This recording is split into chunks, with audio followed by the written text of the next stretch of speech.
আসসালামু আলাইকুম। সপ্তম শ্রেণীর স্বাস্থ্য সুরক্ষা টিউটোরিয়ালে তোমাদেরকে স্বাগতম।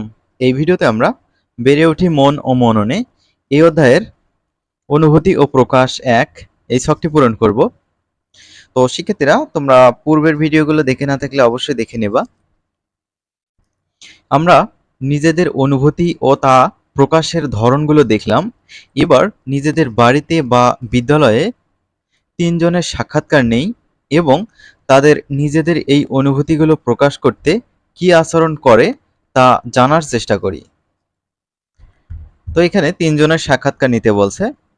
তো তিনজনের জন্য আলাদা আলাদা বক্স আছে। এই হচ্ছে একটা বক্স, এই একটা বক্স এবং সর্বশেষ তৃতীয় জনের জন্য এটা বক্স। তো শিক্ষার্থীরা চলো আমরা এই ছকটি পূরণ করি। তোমরা যারা এখনো চ্যানেলটি সাবস্ক্রাইব করো নাই, চ্যানেলটি সাবস্ক্রাইব করবে পরবর্তী ভিডিওগুলো পেতে।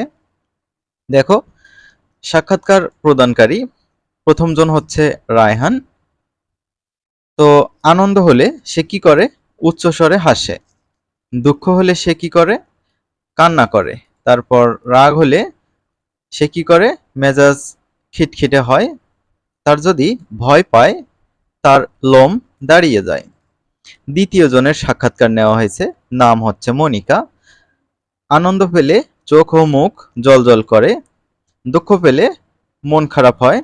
তারপর তার যদি রাগ হয় তাহলে চোখ ও মুখ লাল হয়। সে যদি ভয় পায় তাহলে তার হার্টবিট বেড়ে যায়।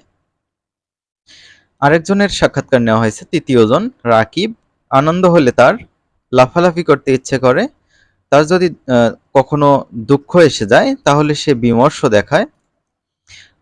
সে রাগ করলে বিরক্তি লাগে।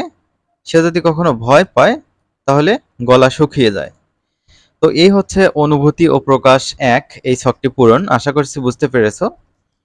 আমরা পরবর্তী ভিডিওতে অনুভূতি ও প্রকাশ ছক ২ এটি পূরণ করব।